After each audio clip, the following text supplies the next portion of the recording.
Hello and welcome to the Sustainability Track here on African Renaissance TV with me, Mohamed Bibaji. Today's topic of discussion is the art of poetry. This is a topic that we will look into more to talk about what is poetry, how poetry is done, and then all integrities that you need to know about poetry with a very important guest, Mr. Jabbie. Thank you very much, Mohamed. Good morning, good evening, and should I also say good afternoon to our listeners wherever you may be getting our this discussion from. My name is Kalipha Jabbie, but I think most of the people call me Karl D Poet. That is the pen name that most of the people know me by, and it is a pleasure to be here today with you. Indeed, thank you for accepting our invitation to come on to the Sustainability Track within this short notice. Talking about poetry, the art of poetry, this is one topic that we can talk about here as far as the Sustainability Track is concerned. When you look at the Gambian context, poetry has become a household act now that every young person aspires to become a good poet like yourself, Karl D Poet. But to roll on the conversation, I want us to take a dive into your background. Do you come from a literary background? Yeah, this is something that I have always been asked about. How do you develop the knack of writing, most especially into poetry? I do not consider myself as somebody who comes from a poetry background or a literary background, considering the fact that my formative years has always been in sciences. I was a pure science student. Never done literature or poetry or whatsoever in my junior and secondary in high school. I was a pure science student at Hermitage. I did physics, biology, mathematics, and other pure science subjects. I only come to fall in literature when I began reading some books that have to do with literature and poetry. But I did not come from any literary background. Wow, that's amazing. It's a common question that would always be asked of poets, so that's why I wanted to start from there. Yeah. But talking about literary writing and poetry, and then you mentioned about when you come to know about to do most readings about different writers. I wanted to know this as a child. Who are some of those writers that you enjoyed reading about? Yeah, I have always been telling people that I am very, very biased when it comes to reading, for the fact that most of my reading are always centered on African writers. Growing up, I used to read books written by African writers and some Gambian writers, the likes of Michael Hamadi Sheka, Mamadou Shabali, Tijan Salah, Musa Ba, and the likes. And then at the African perspective, the likes of Chinua Achebe, Ola Rotimi, these were writers that I was fond of reading their books, whether it is a novel, whether it is a play, whether it is poetry. But then as I was developing that habit of reading African writers and their books or their works, Michael Hamadi Sheka happened to be my principal back in Jajambre Opa. That was the time that I had first time experience of working with him, and then also reading some of the works that he did barehanded. Yeah. No, that's important. Writing and then reading, these are things that will really go hand in glove. And looking at that early age, being coming from a science background, I can say you've also read a lot about African writers, particularly some Gambian, prominent Gambian writers in between. But if one is to ask, what really inspired you to start writing poetry, what would you say? Yes, this had to do with, I think, by reading the works of Michael Hamadi Sheka, and sometimes, I remember when he was our principal, he would just come from nowhere, stand in front of you and recite poems. The emotional overflow of those words definitely inspired me to have a special penchant or liking for poetry. But that was not enough. After sitting to my grade 9 exam, I went to Hermitage, and then all know that Gambia, by then, once you produce a very good results in grade 9, it was automatic that you must be, be taken to a science class. So I was taken to a science class, even though that was not what I was always envisioning, but then it was also against my will. So while being a science student, I could tell you all the books that were there for the syllabuses for the art students. The Sinsibansi is dead, no longer at ease, and the likes. So by then I developed that habit of reading those materials and also have special liking for writing. But I did not start picking up a pen to write until after my grade 12. I remember that was sometime 2013, when Hermitage Ex-Students Association decided to come along with their first magazine newsletter, sort of. So they invited, Hermitage products or ex-students to submit write-ups, whether it is anthology, whether it is poem, whether it is, opinion writings or whatsoever, anything which, that it was readable at that time. So I decided to, also at least give a short to it. I came along with a poem with the title Mr. Principal, if I can vividly recall. And then the feedback that I got from people was very positive. And then I was like, wow, this could be the stepping stone for me. That was when I started getting into poetry, even though by now, if I go back to some of those poems that I write, I will be like, no, this was not something that was written by me. So many, grammatical errors and the likes. But then that is part of the development. They were the stepping stones for you, and those are really important. Yes, and I am grateful for the Hermitage Ex-Student Association for providing that platform for people like us. That is always a first step to whatever journey we are to take, and I'm sure that was your first step. Do you find writing easy? Not at all, not at all, not at all. I will have to say that 3 times. Writing is never easy. Like we always say, it is a process. It is never a product. Once you start it never comes to an end. We, like most of these poems that you see me publishing a day or 2 or whatsoever, are poems which, sometimes I started writing them 2-3 months before I even publish them. So writing is never easy. You must know before you write. You must know what to write before you write, because writing always reflects the person that you are. That is what makes writing very difficult. Like it is very easy for people to put you up there because of what you write, and also it is the same time very easy for people to put you down because of what you write. Whatever you write is a reflection of who the person that you are representing. So that is what makes writing very difficult. Like sometimes people want to be like, okay, Kalipha is very good with writing, or Mohammed is very good with writing. You write something and then give it to someone, and then the person go through that writing and will be like, oh, this is the Mohammed that they were overhyping. Oh, this is the Kalipha that they are overhyping. That might be because of your writing. Because of your writing. So that is what makes writing very difficult. Yes, I have always had this belief that I do not write, or I must not write in order to impress people. But then once you write, know that you are communicating to people. Once you write, you are telling people the person that you are. So that is what makes writing very difficult. And then you do not want people to downgrade you because of what you write. You don't want people to look low upon you because of what you write. So that is what makes writing very difficult. And then, I said this thing before, you must know before you write.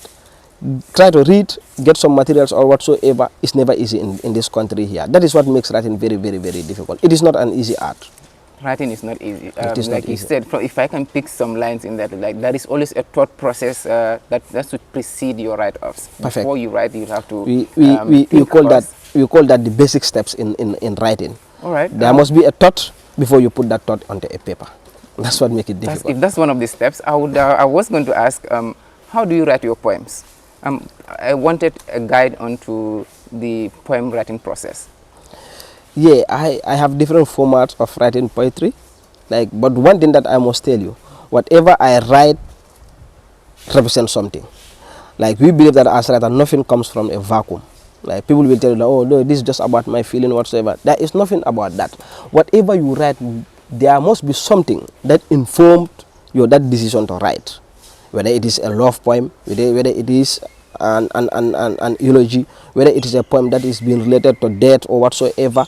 Whatever we write has a background, informed decision about that.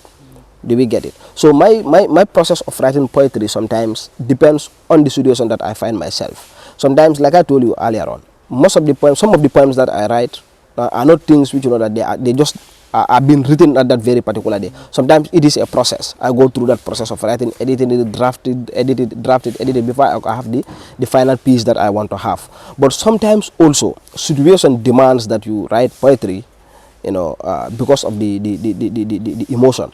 Because we believe that poetry has to do with emotion. Any literary piece that is regarded as a poetry and it is not driven emotion from people is never considered as a poetry. That's also another thing that you have to put it at the back of your mind. It starts from within you. Within you. Okay. Do we get it? The environment that you find yourself. That is where it started. It has to do with emotion. Sometimes you see people will recite a poem and an individual will cry. You will see sometimes people will recite a poem because of whatsoever emotion that they go through. They will shed tears. That is what poetry should be, and that is how poetry should be. So most of the poems that I write have to do with my emotion. Most of them have to do with my emotion. Find myself in a situation. I remember when Gambia qualified for AFCON, I just picked up a pen and then wrote a brilliant piece there. But then that had to do with that emotion at that moment. You know, being a football fanatic, you know, that was the first time Gambia was qualifying for the AFCON.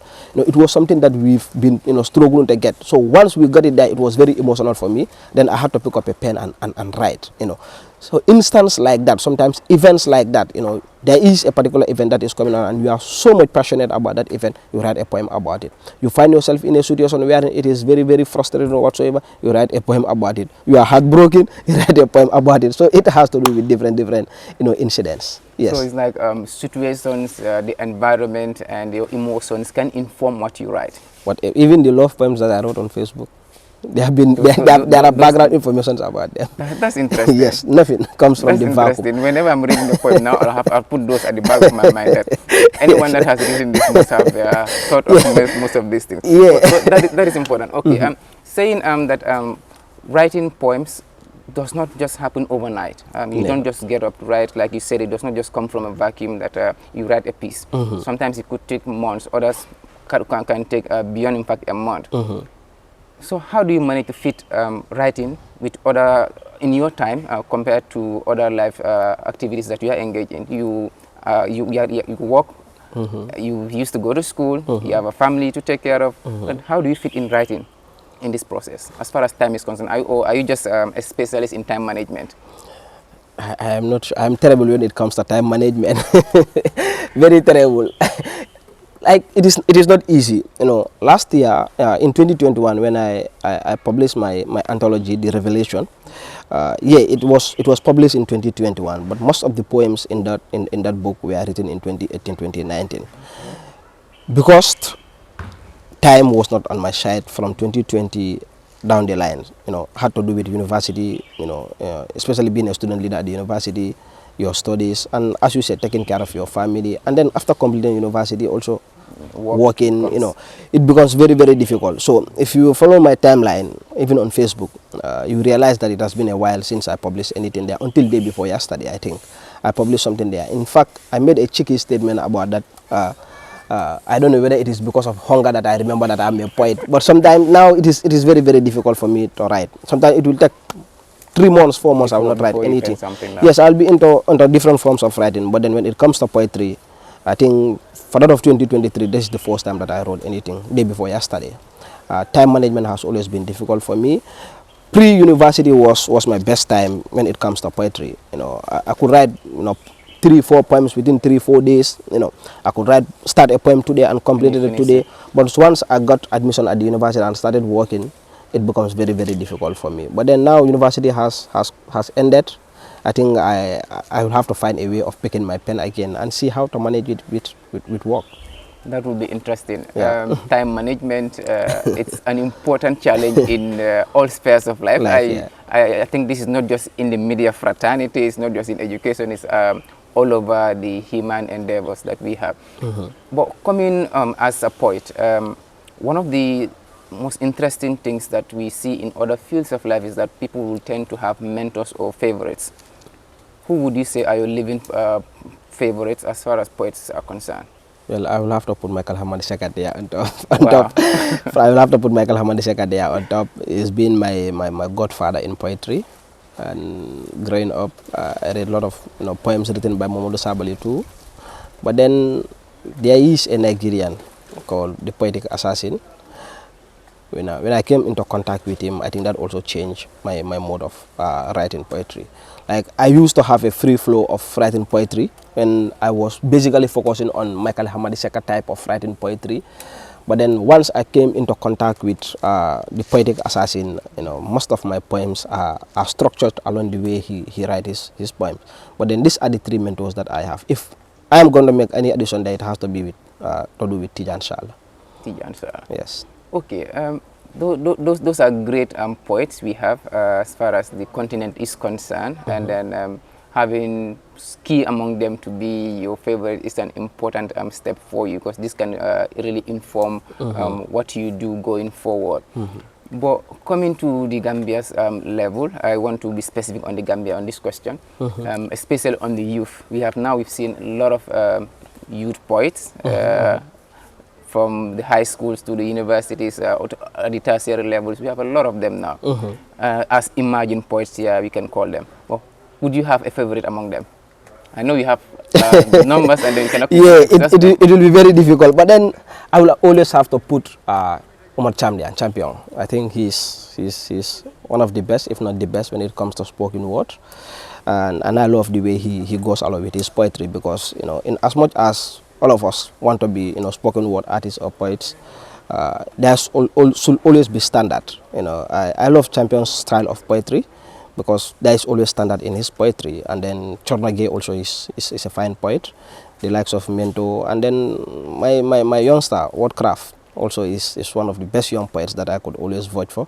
And then recently I show one lady too, Geneva. Geneva also is definitely doing great. And then I always, you know, like, you know, listening or watching her performance. You know, we have a couple of, you know, youngsters coming up whom, you know, that it is difficult for one to choose a favorite among them. But then I think these names that I have mentioned are definitely doing great when it comes to poetry. Yeah, I'm sure of that. We have a lot of them coming making the grades, and then these steps, those are great stuff. But what do you think can be done, I mean, as a sector, I mean, as an industry, if you want to call it, to better the advancement of poetry in the Gambia? Could there be something done as far as the young people are concerned?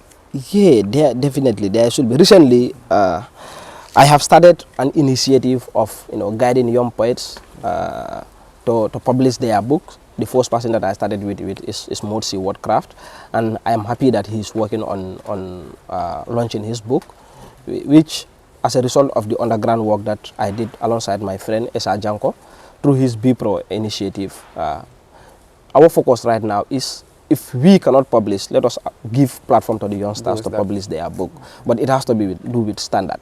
So Wordcraft, we went through his poems, we realized that he's definitely doing great, and then we encourage him to come on board. We help him, you know, pro bono, you know, not asking anything from him, and then we publish his book for him. And then recently, I am also, even though it is on the development stage, working with Young 5 poets. You know, they are going to do a joint publication.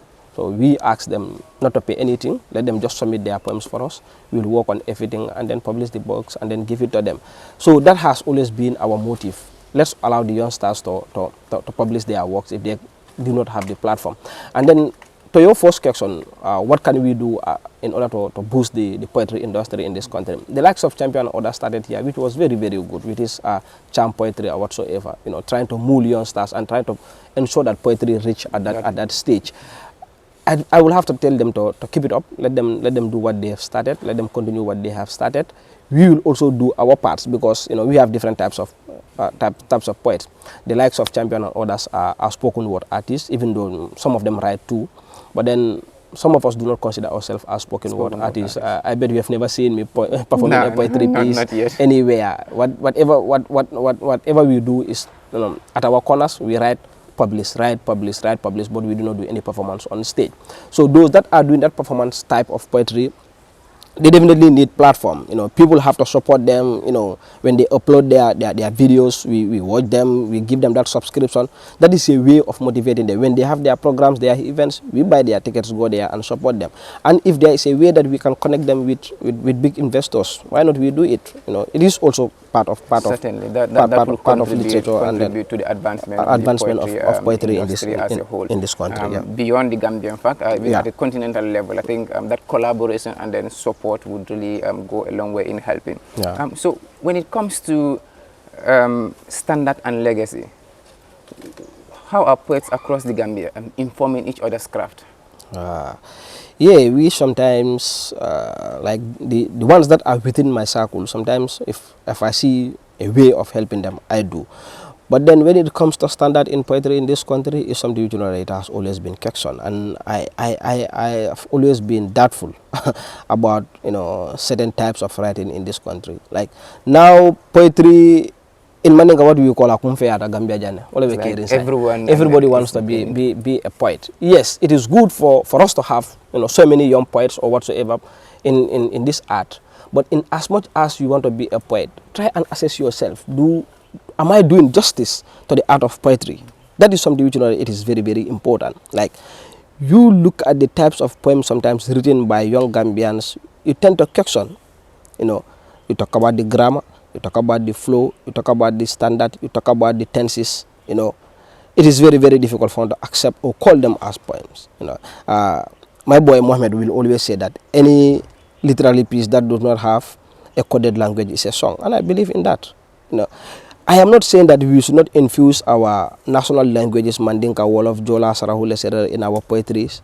You know, because poetry has been there here, you know, centuries of years ago. You know, we all listen to Landing Kintaba. He's a poet. Do we get it? We all listen to these people, we know that they're doing Sukola and other stuff. They are all poets. Whether it is in Wolof, whether it is in Mandinka, whether it is in Jola or Sarahule, they are poets. Do we get it? But in as much as they do their poetry in our national language, they follow standard. Do we get it? I was in a vehicle, and then this particular driver was playing the suko of this guy, Landing Kintaba. And then you listen to the flow of it. You know that this is real poetry. That is artistic at work. Do we get it? You look at the rhyming scheme, you know that this is poetry. You listen to the coded language there, you know that this is poetry. But then what about poems that are written in English language? We have to follow the standard. We are not only looking at submission, nation, son, just to have the nice flow at the ending. Are you informing people? Do we get it? We are not only saying that right to entertain people, but we are saying right to entertain and educate people. We all talk about artists who, you know, that they only sing to entertain, but they do not educate people. Nobody listens to them. Information. The reason, one of the reasons ST has large followers is because most of his music are sometimes educative. But then if you are writing poems and then nobody understands the tail and the head of your poem, it will be very, very difficult for you, for people to understand. Some poems are written by Gambians are very, very difficult to accept. I had this discussion with someone the day before, and in fact, when I woke up this morning, he sent me a particular poem.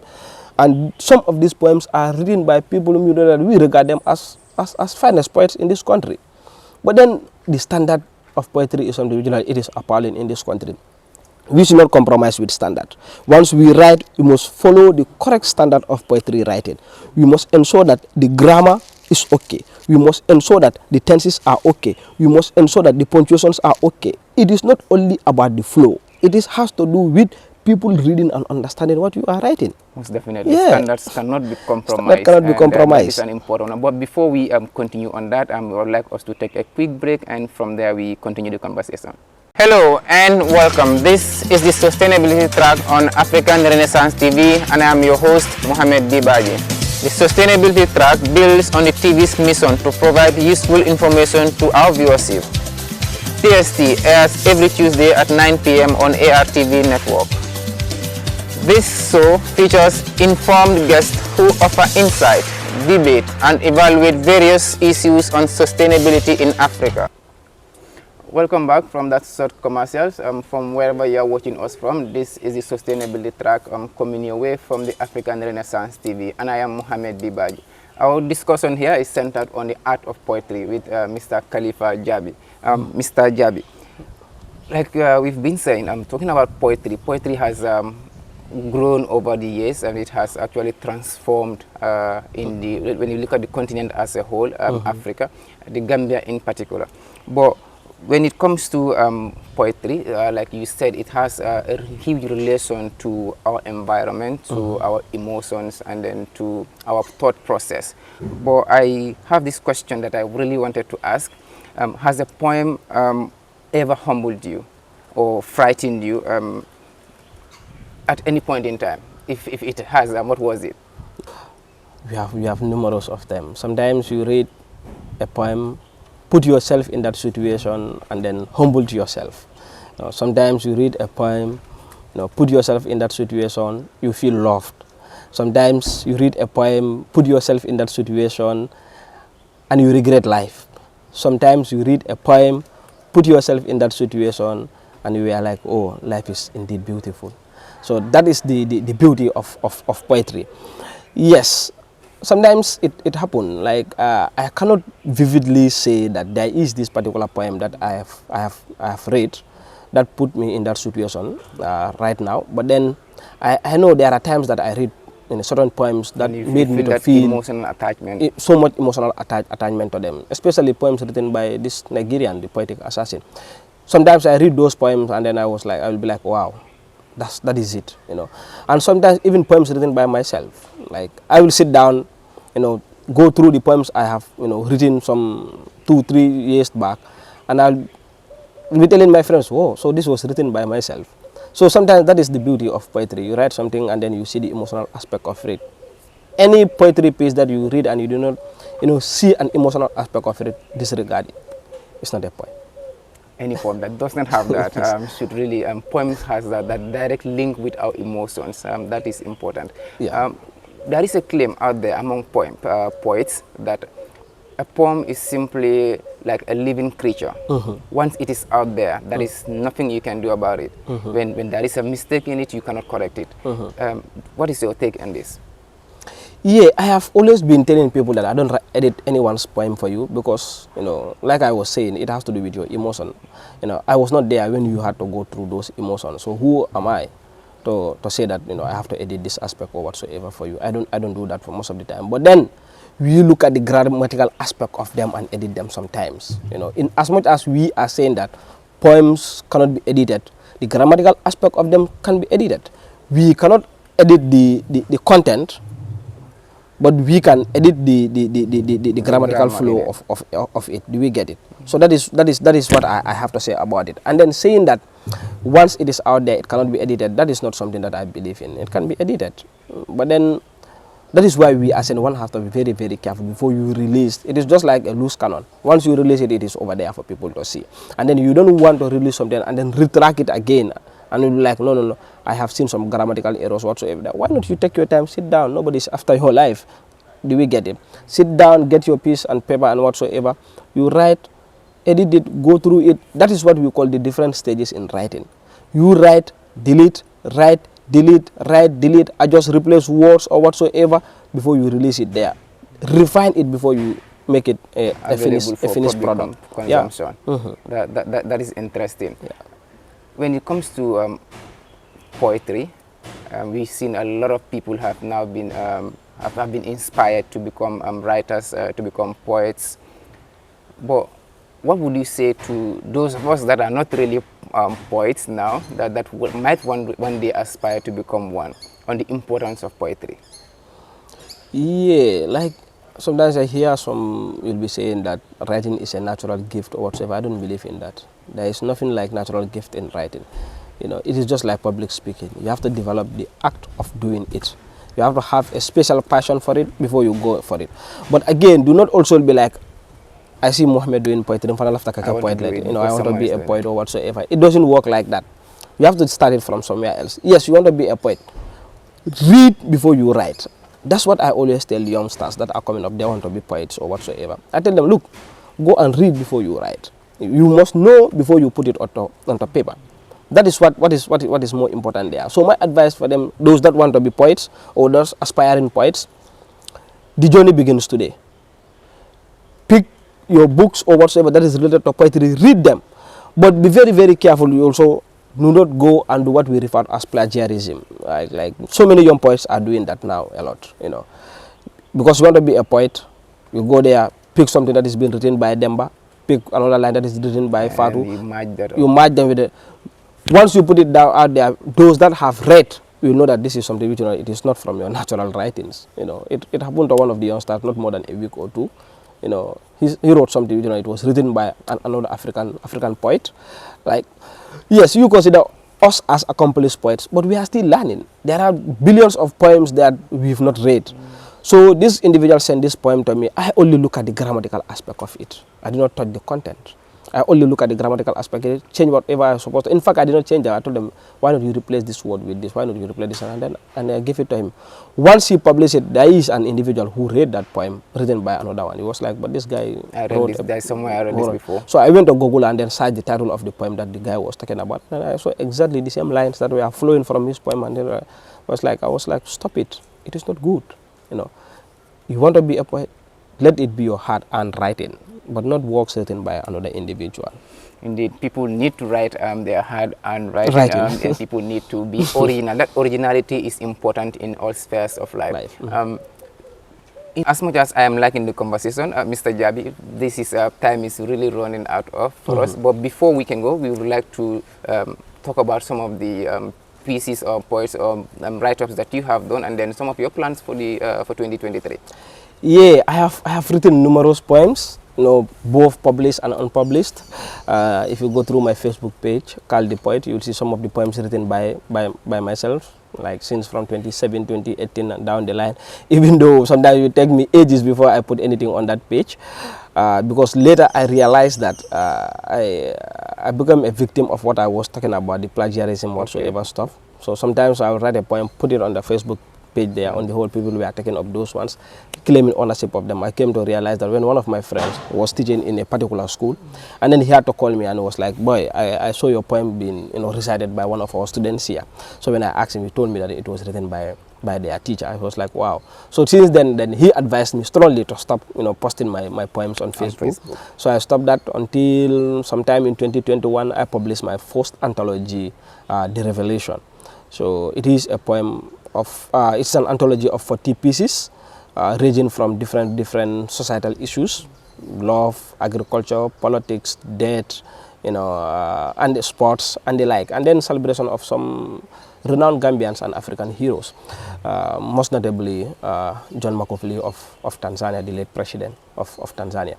Yeah, and then the project right now I am working on is giving platform to the young Gambians, that they have that interest of publishing their books. I tell them to come forward. We ask nothing, absolutely nothing from them. I work with Esa Janko, his BPRO initiative. We give them platform, publish their books. So he was the same person who helped me got my anthology published. And then both online and then in hard copy. If you go to Amazon, my anthology is there. I think it's, I don't know whether it's 2.5 US dollars or euros. So it is there, like it is accessible online through Amazon and other media platforms that you can get it.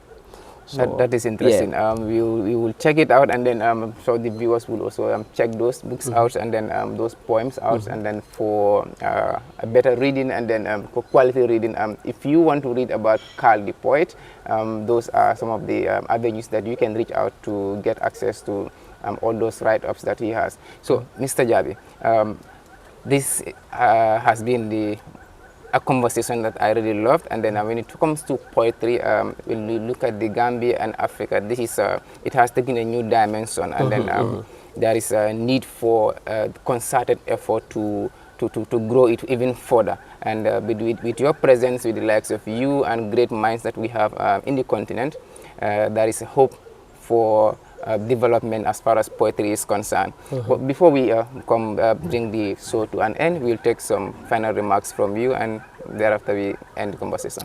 Yeah, thank you very much, Mohammed. I think it has been a very fruitful and interesting discussion with you.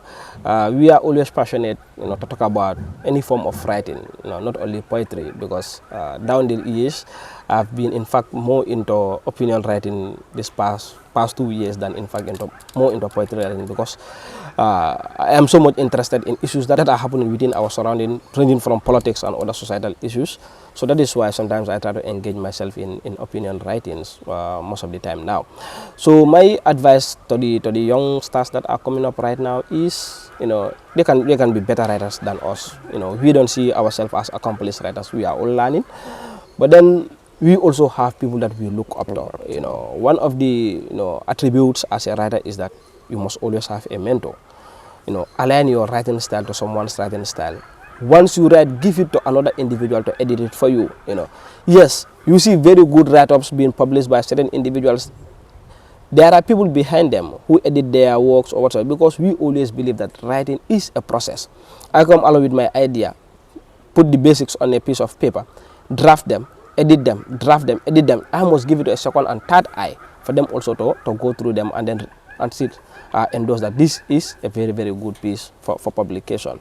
So the youngsters there, let them be original. Yes, we are saying that use our national language, but it should not be Nata for what?